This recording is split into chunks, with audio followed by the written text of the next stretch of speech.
bumalik ang inyong senyorita.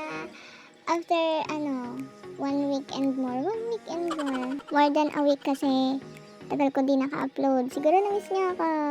Sino naghahanap sa akin dyan? May piso sa GCash. Joke! Tinagalan ko kasi sadya mag-upload para naman, hanapin niyo ako, ma-miss niyo ako. Ay, napaka-pa-special talaga lang naman. So, kung makikita nyo nga, ayan, umalis kami kasi magkakaroon kami ng nature trip. Nature trip, pero lakad. Ayan. Dibahan mo na kung sapa or ilat, di ko alam. Tapos tumawid ng tulay. Tulay-tulayan. Tapos ang daming doggy. Oh my God. Hindi na ako makilala niyan, ni Pau-Pau. So, ayan, walang tao sa bahay. Di, kinuha ko na lang tong panungkit. Nagpaalam ako dun sa bahay. Hala, lagot ka sa may-ari niyan. Naikusnit ka dyan. Hulaan niyo sino may-ari. May-ari niyan is yung nanay ng tatay ko, nabiyanan ng nanay ko, na lola ng kapatid ko, at kaano-ano ko siya. Ang makahula may piso sa GCash. Charot! At ayan nga, nag-aahon na kami ng bundok. Grabe, napakasukal. Kainaman. Tapos basa pa yung mga damo. Dami liwated! Sige, ngiti ka ngayon. Iyak ka later. Ay, grabe. Ano bang pagkakatarik, pagkakadulas pa. Alam nyo, gayong chinelas ko diyan. Diyan chinelas ko basta yung wala siyang sipit. Dumidiretso yung paa ko, lumulusot na dun sa chinelas. Hindi yung buong paa ko nakalusot dun. Grabe talaga, So, ayan, hindi ko na alam kung saan kami patungo. Ay, talagang napakanta na naman na. Huwag mo naman i-reveal yung pagka-singerist mo. Grabe ka naman talaga. So, ayan nga, nahihirapan pa akong umakyat dito at wala talaga akong makapitan. Hindi ko alam kung saan ako tutungtong. Parang pagtungtong ko, madudulas ako. Ayan na nga. Go, senyorita. Kaya ba yan? Senyoritang taga-bundok. Ay, bali nga pala, nakapunta na kami diyan ng ate ko noon. Sinama din kami ni Papa kasi nanguha kami ng buko para gagawing buko pandan. Ayun, hindi kami naka-shirt noon. Tapos, hindi naka-shirt? Hindi kami naka-pajama noon. Tapos, syempre, madami dyan yung nakakataganda mo, di nga yung ulat. Di ayun, taga-taga yung hita namin. Tapos, meron ako di yung taga-taga sa may braso ko. Grabe naman ang background voice, si Doggy. Tapos ayun na nga, nakarating na kami diyan sa may puno ng sandolan. Kasi mangunguha kami dyan ng santol. Tapos ayan na nga, nanungkit na nga yung papa ko. Tapos mga ilang minuto pa lang, makakalipas diyan. Ay talaga, tingnan nyo. Nakaka-turkey! Ayun na, meron nga!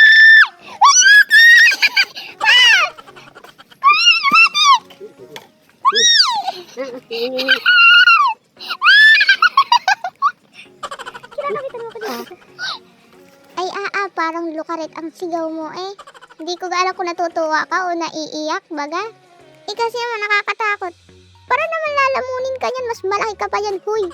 Tapos ayan nga, nagtatawanan kami dyan kasi yung sako pala nakuha ni Papa, nakabukang gayon, hindi yung sako na, yung buo. Igian pala, bahala na kung paano yung dadalhin mamaya. Tapos ang tigas sa ulo ni Papa, gustong gusto yung umakyat dahil nga daw hindi makakuha din ng nakatayo laang. Sige.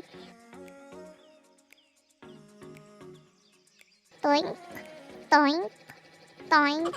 Alam niyo, nadidejabu ko dyan sa part na yan, yung laro sa dikipad na monkey, tapos yung nalipat sa ibang puno, yung merong mga uod, may mga suso na nalaglag, hindi kayo makakalirate, mga rich kid kasi kayo. Tapos nga, nakakit na yung papa ko dyan sa puno ng santol. Tapos dyan siya nanungkit. Tapos doon naman nalaglag sa bangin. Ay, naku talaga, Ikaw, sasama-sama ka tapos napakadami mong reklamo, So, bale, kami pala ang manlilimot diya dahil si papa yung nanungkit. Tapos ayan nga, natapos si papang manungkit dun sa puno, kaya bababa na siya. O, diba? Pahirapan sa pagbaba. Kasi ang kulit, aakyat-akyat pa doon. Sabing wag na nga umakyat. Ari namang ate ko, sige, saluhin mo kung kaya mo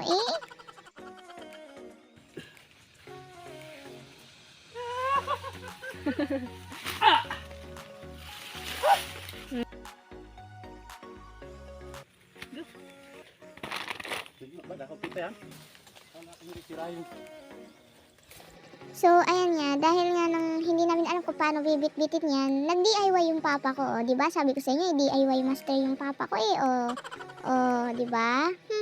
Hindi nyo carry. talaga. Ano yan, mindset ba? Mindset. Naku, ganun dapat. Sus. Bakit kasi nila sa akin tingala nyo? Wala kayo pumunta eh. So, ayun nga, dyan nga pala sa part 9, dun galing si Papa sa bangin, dun sa napaghulugan ng mga santol. Oh, diba? Siya din na nanguha. Siyempre, ba't ako manguha? Senyorita kayo. Lo! Ba't ka pa sumama? Ha? Ha? Tapos, eto, nilagay na ni Papa yung mga santol na nakuha niya dun sa sako. Tapos, yan, pauwi na kami diyan. Pero, siyempre, bago umuwi, kailangan may check muna tayo. Limatic check. Okay.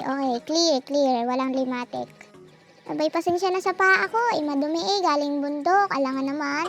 Huwag naman kayong judger at wala kayo sa korte. Charot. At ayan na nga, kami maglulusong na dahil pauwi na. Siyempre, dahil nag-ahon kanina, hindi maglulusong pauwi. Magpapagilong na lang ako din. Magpapadausos na lang ako. Limutin nyo na lang ako dun sa baba. Abay, katarik di magpapagilong na lang. At ayan nga, dahil mauta kami.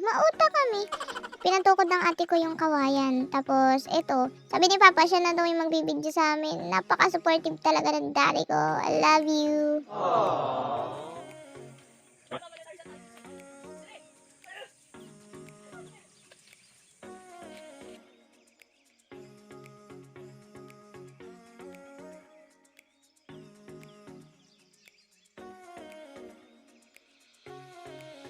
At bago nga pala kami makauwi, nakakita ang papa ko na rin, saging. Hindi, aray, kanyang tiniba. O diba, astig talaga sa probinsya, libre lahat. Kaso lang, ay may-ari niyan, wag lang kayong papahuli. At ayan na nga, nakarating na kami sa bahay ng nanay ng tatay ko, nabiyanan ng nanay ko at lola ng mga kapatid ko. O, diba? So, kaano-ano ko yung may-ari ng bahay. Makahula, may piso sa Gcash. PM nyo na lang sa akin Gcash number nyo, akong bahala sa inyo, gotcha. Next, para namang kalaki. Well, di mabubuhay 1,000 pag wala piso. Limatic check.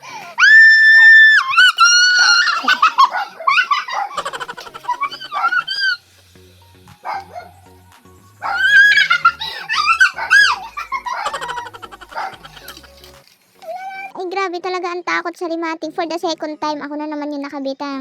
O, diba? Dugo, busog. Grabe, ang swerte na limatic na yun. Eh, di rin at nakahinaw na rin kami din sa may baba ng bahay. Grabe. Talaga, ang putik. So, ayan na, pauwi na uli kami. Hindi na to mauulit. Ayoko na. Napaka-OA. At ayan nga, nakapamay-awang na yung senyorita, oh. Outfit check, mukhang mangyan. Grabe! Alam nyo ga, bago pa lang umalis, sinabihan agad kami ni Papa na bakit daw puti ang suot, ay magdudumi daw, ay tigas ang ulo. Ayan, ayaw mapigilan. Hindi bahala ka, lagot ka, may kustit ka sa mama mo, huwag ka papakita ganyan ang suot mo. Ay, napaka-OA. OA. Tapos ayan nga, nakauwi na kami dito sa bahay. At buti na lang, tulog ang mama mo. Kung hindi, ay may kusnit ka talaga, o, diba? Galing talaga mag-TikTok na kapatid ko, TikTokers yan eh. Ari naman, nahiya pa eh. Tapos, ayun na nga, yung mga nakuha naming mga santol kanina. Oh, gusto nyo bang santol? Santolad ko. Ang corny. Ito pa, meron pa. Banana ka ba? Eh, kasi, ang banana cute mo.